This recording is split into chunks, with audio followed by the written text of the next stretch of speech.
And it's, it's going to affect some people more than other people. Like some people are genetically and functionally, for whatever reason, more and less prone to addiction. So it's and then the people that are more prone to addiction, they are going to also be more prone to blame. They're gonna be like in Jazz's family, where they don't want to attribute it to the puberty blockers and the trauma, so they're going to say, well, we addiction runs in our family. It's like, yeah, Yeah. but still, I don't think you would be binge eating food to this extent if these other things didn't happen. I don't think Just it's look at fair the to say like, brothers. oh, it's just genetic. Yeah, exactly. None of his siblings don't have weight issues. His parents don't have weight issues. No. That's who Jazz would have been. Just look at whatever the names are, the topless one. Sander and Blander, I call them. Is that yeah, just look at them. That's Um, exactly what I don't even know what the real name of that boy is. the other one's Griffin. Oh, you mean of No, Jazz? Jazz, yeah. Jazz's birth name was Jaren. Is Jaren, I believe, is still his legal name. Yeah, so I mean, and I'm not saying that to offend. I just don't know what to call.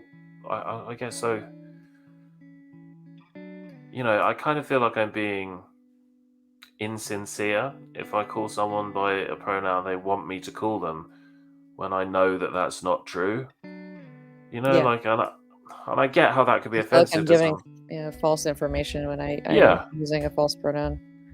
When I know yeah, it's not an accurate pronoun, I worry about like, am I going to affect like what if I'm using female pronouns for somebody who looks male, and then they do a criminal act, and somebody else relies on that to like give a witness testimony of who hurt them, and it's wrong, and the other person can say, well, that wasn't me, I'm a male.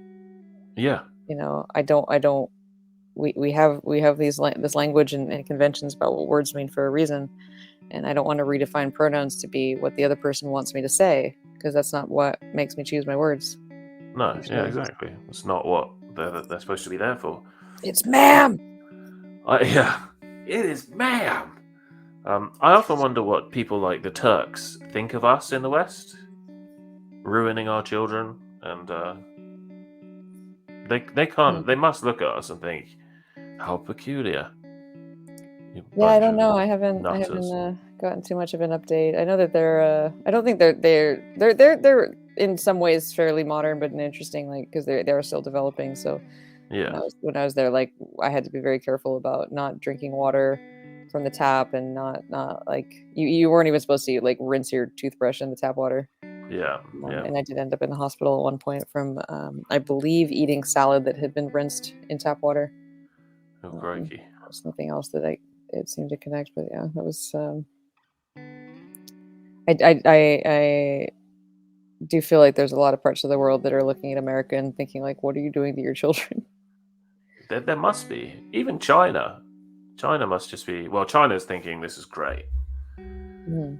We are years away. And I'm not saying Chinese people. I hope I don't have to spell that out. Yeah. But the Oh yeah.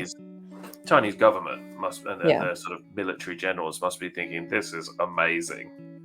Like, especially when they see the advert for the military, the U.S. military, where the girl's like, I Well, have it's to. modern warfare in a way. They don't need to bomb us. They can just cripple Yeah, us by pumping a bunch of money into Lupron marketing to yeah. doctors. I've found some videos of children purporting to talk about how their doctor had encouraged their parents to put them on Lupron, um, because the child looked butch, the child looked masculine, and the child had never heard of trans before the conversation, according to the video. And the Wow. parents were angry, and the child was like, "But yeah, no, it makes sense, doesn't it? Look at me." It's just like, jeez. Oh my god. So I do think that, and they already got in trouble with that Lupron for marketing for endometriosis, and kickbacks to doctors. So I imagine that some doctors in particular, that's just they're paid to prescribe it. Some gender therapists are just industry plants that are there to help coach and condition people towards that, Yeah. and tell them they're doing the right thing, and if necessary, help the child get emancipated so that they can do it anyway over the parents' wishes. Is the trans movement in America, at least, because it is slightly different here? Um, is it the new opiate pill mill? Yes, full stop. Yep. Yeah, that's I don't know if it's as widespread in terms of the number of the clinics, but in terms of pushing the drug as some kind of a cure all panacea, uh, it's not directing it at the same crowd as the opiate pill mill, but it's very similar dynamics where there's like a clear industry and a lot of false information about how safe it is. When we actually know that it causes these profound effects, and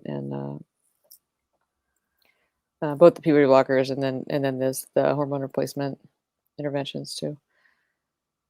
But I think especially the puberty blockers and how there's a widespread idea that they're not hormones, that they're just hormone blockers. They're somehow not hormones themselves, even though it's a hormone. It mimics a drug called gonadotropin releasing hormone. It is a What's the hormone. drug called? Sorry. The puberty blockers are mimicking a hormone called gonadotropin releasing hormone. Okay, gonadotropin. Yeah, and so that hormone causes gonadotropin to be released by various. It does other things, but that's what it's called. And so the drugs, when they put them in the puberty blockers, are called gonadotropin releasing hormone analogs, meaning the drug looks a lot like gonadotropin releasing hormone, but is a bit different. One such drug, one of the earlier ones, was 20 times as powerful as 20 that times. your body, that your body makes. Wow. But remember, with this one, it's not just the dose response; it's the fact that it's a continuous leak of it, and not a pulse.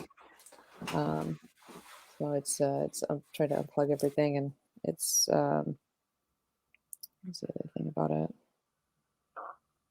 I'm going to ask a favor of you, and feel free to deny me. But if you could speak to a young girl that might watch this, maybe she's 13, 14, and she's just on the cusp of deciding that she's trans, what would you say to that young girl? And I would tell you, because I know you don't know her, you'll say to me, I don't know the individual. Completely normal, happy, healthy young girl, but is very arty, again, likes anime, sounds likes to stand out. What would you say to that young girl that thinks it's all rainbows and candy canes?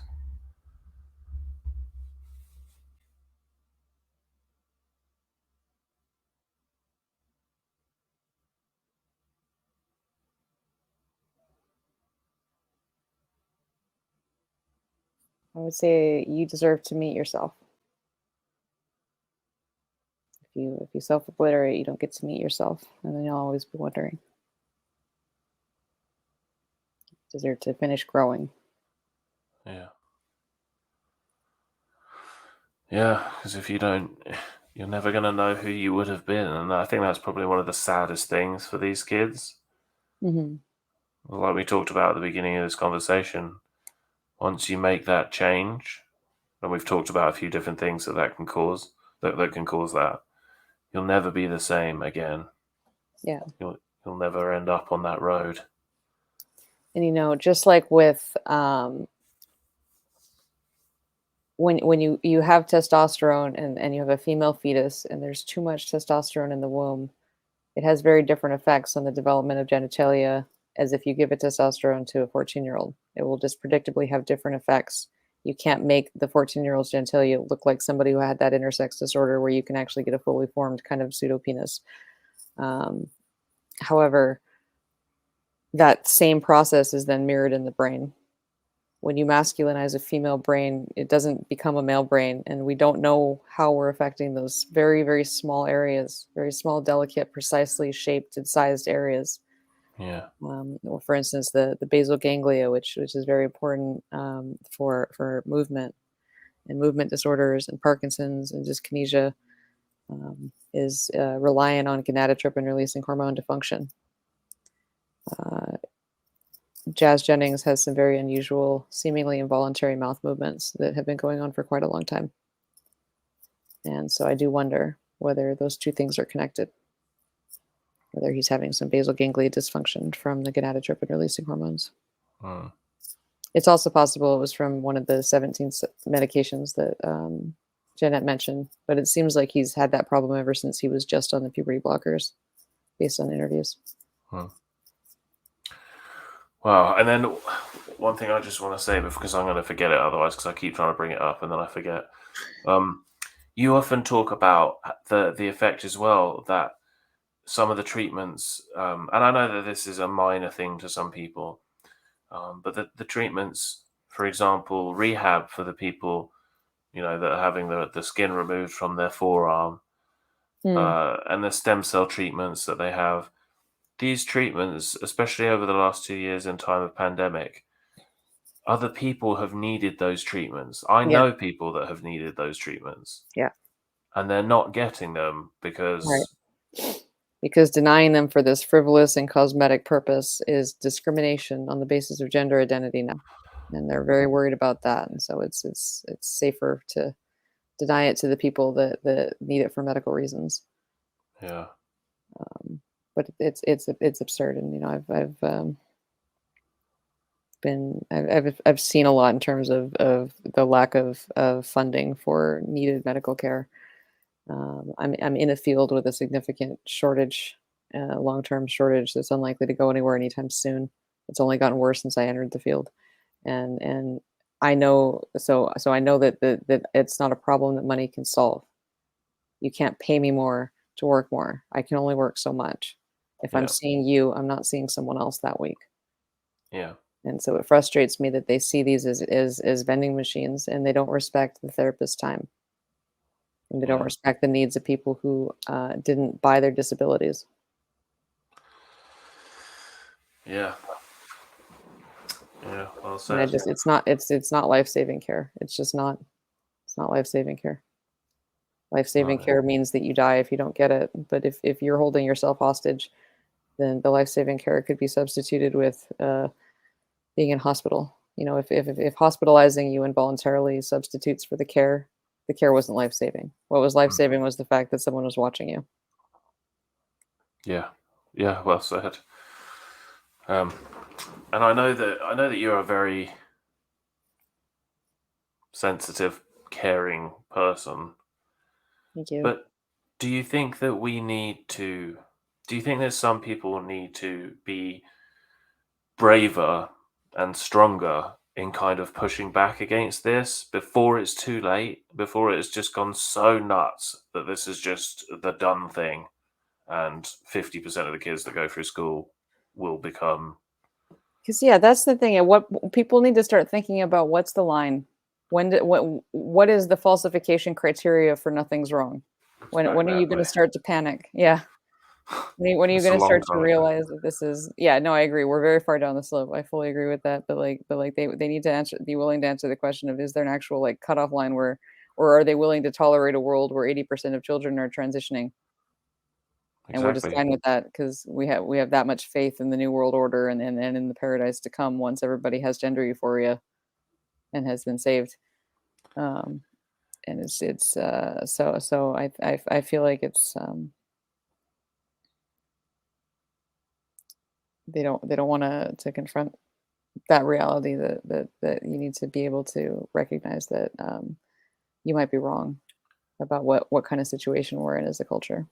There's a lot of inertia, a lot of confirmation bias.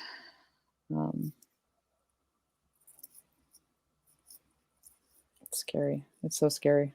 It is. Because they're gonna keep, if I can't imagine the trauma of being a minor child and getting to adulthood and realizing I'm never gonna have kids. My gonads are gone. I have an interview where Jazz is talking about, well, maybe I'll be having kids by then. I wonder if I'll be having a kid by then. It's like, you mean adopt? Is that what you mean? It doesn't seem like it is fully sunk in yet that he's not going to be having kids, at least at the time of that interview. I think the sad thing with Jazz as well is that because Jazz transitioned at such a young age, that it probably does feel like 100% Jazz. So it probably does feel like a completely normal thing to say, oh, one day I'm going to get married and have kids. And, it's probably a massively shocking thing for him to realize that actually you can't have kids. Like, you're not like your friends. Yeah, he sounds very dissociated when he talks about all Yeah. the traumas he's been through. When he talked about dilating with his mom, like Oh my he God, just yeah. seems like he's so used to dissociating to talk about things, to be able to talk about it. But in the dilation episode, it almost seemed like it was starting to peak back in his vocal tones at times where he just really couldn't even push it out all the way. The awareness of the horror of what he was saying, the fact that it was actually happening to him.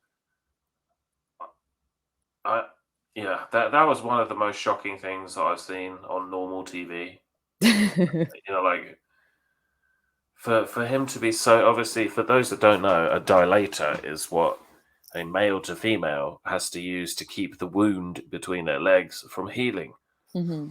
because it's not what they portray it to be, as we know. And in this episode, was it Jazz said, or was it Jeanette said, "You've left your dilator over here" or something?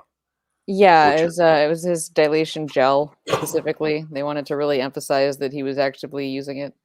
And so they decided to wait until both Jeanette and Greg and the camera crew were there and called him over and said, "Why is your dilator gel in my room?" yeah, And yeah, yeah. meanwhile, a giant like upholstery blanket photo of Jazz's full size face was between them. And so Jazz is talking about dilating and while looking at a picture of himself years earlier before he had a lot of these problems. It's just some It's sort of just twisted. nightmare. It really is. Yeah. What is going on? I will look after my child.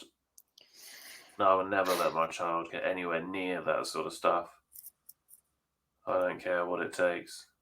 Yeah, But I don't think it's I just need a to. I'm complete lucky. fantasy that he'll get to the point where he has some kind of like normal sex life with a male, like And then the brother, I don't know if it was putting Xander or the food on other one. his head. Yeah. What is he doing? And then going to He's got date. this anti-bullying campaign too. Yeah, I know. I know. I love my transgender sister. Puts food on head Yeah. and lies about it. It's just so weird. The whole thing is so bizarre. But yeah. We're Um. so worried about him. We just want him to do his best. Oh Jazz, why are you yeah. eating all this butter? Look at all the butter you're eating. Yeah. Well, that's why are you talking to? Yeah. It's just that the whole. I feel like, I know this is very offensive again, but I feel like the family is kind of a, and I'm sure I'm not the first person to say this, but I feel like the production company is just using the family as a complete freak show. They're like, "You're a fucking weird family. We can make a load of money off you. Come into our booth," because they are a weird family. And I'm not saying that so much because of Jazz, but just they're all very weird. They're all very At this like point, I Michael mean, what Alec's family mom. wouldn't be truly weird having gone through this experience? That's But true. every time Jeanette talks about the origin of Jazz's gender issues, it's like this started with your neurosis from an Yeah. early age, and that's why you're willing to like because she like supposedly kept diaries of his extensive distress that were then used as the basis for this diagnosis and the justification for blocking his puberty. That she now is saying, well, all of his psych symptoms started at age 12. He got his first diagnosis at age 12, and it's like, what are you talking about, Jeanette? She's nuts. I don't think So she. Do you think that she is on the verge of a nervous breakdown, or do you think that she's so? I feel I like don't she would have to be built up to break down. I don't feel like she never. I feel like she's just fundamentally broken as a person. She likes Yeah, toilet humor a little bit too much, yeah, that's true. and she seems to like to drink. They seem to like featuring her plus alcohol in a lot of places, and that would kind of like those. There's just a pattern forming. I mean, obviously, they like. I'm not saying everybody who has a drink of wine at lunch is a problem, but as part of a larger pattern of such phenomenally poor judgment and sexual preoccupation that you have your child's genital removed. Like Oh, when you maybe say it something like broke that, a long time ago. that's so cruel. Oh my god. Do you look at it like a fight in a way that if somebody won't let it go, that you'll just continue the tussle? If I'm right and it matters, yeah, I will just keep pushing on the trans thing, especially. It seems extremely important, and we'll just keep going back and forth, and because I just put myself in the position like of that 14-year-old girl hypothetical you were suggesting of like, where someone who's goes through that, and then they get to their 30s, they've changed their mind, they've detransitioned, they got pregnant, now they have a child, and they're looking down at their child, and they want to breastfeed their child, and they can't, and they feel so betrayed Jesus. because they got the mastectomy when they were 12, and they're wondering, why didn't my own mother protect me? My own mother knew how important this was, and she didn't protect me. Like I can't even wrap my head around how destructive that is to very important relationships, to have that kind of betrayal because the parents don't know better. I think when a lot of parents know better, they will fight it. I've had some of my viewers say that they didn't realize the risk, and one of them has even she's very active now, and because of my video, she looked into her daughter's interest in it a little more and found out that like the daughter was going to like get sent plane tickets by UCI was the claim, and that once she got there, her plan was to get the top surgery from the on-campus gender clinic, and so because the There's an child was young on-campus enough. gender clinic. That's what she was saying, that they had some kind of gender thing somehow connected, like on campus or directly connected to the campus healthcare that had her set up for We're the fucked. mastectomy, and so she was able to keep her home for an extra year because she was still, I think, under 17 or something like that. She was still young enough, and since then she's desisted. Okay. She said doesn't want to anymore, but when you have a system that's trying to send plane tickets to teenagers. Yeah, I mean, what do you do? Like, Well, you've you got don't like people your after breasts? you. I'll cut them off for you. Yeah, it's terrifying. I mean, who wouldn't like their breasts? No, I mean, no, but it is frightening, isn't it? I mean, I don't think people understand how important they are. Like, all jokes aside, all kind of teenage jokes aside, breasts are so much more important than that kind of base level of people think. We tend to see women in terms of functions for other people, and we Yes, we yeah. we don't respect the fact that these organs do things that we don't understand, that are important for the whole body's biology. I Mm. know more about that as it relates to the uterus, and the ovaries, but the fact that you can survive without, you don't immediately die when you remove it, it doesn't mean that it's not essential for healthy functioning, and Yeah. and the testosterone, they give that to the it causes, because of the changes to the connective tissue, and other structures, such as what happens in the voice and possibly through other mechanisms, Mm. it basically withers the vagina and the uterus, and that can leave them predisposed to sepsis, like with Buck Angel.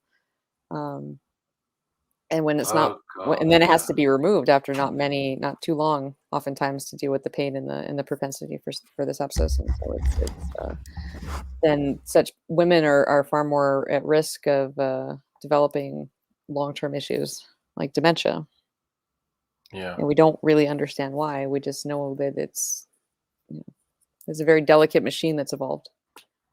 Well, on that note, I would like to say thank you very much. Thank you so much for having me. I really enjoyed this, and hopefully, this will help lots of people. Yeah, I hope so, and maybe we can chat again in the future. I'd appreciate Yeah. that.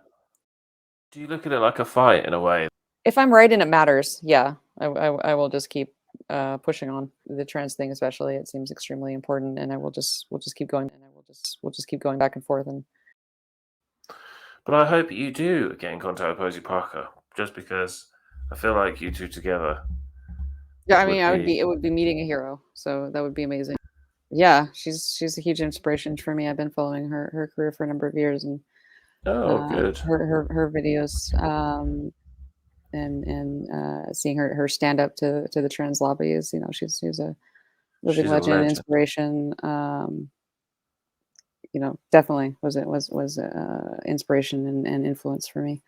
Yeah, role model, I Oh, would say. So wow. it'd be amazing if I actually occupied some of her like mental landscape, but I don't want to distract her. I've Um, had whole interviews, and then later they tell me that, oh shoot, I didn't record. yeah, it's such a bad. It's just the worst feeling in the world.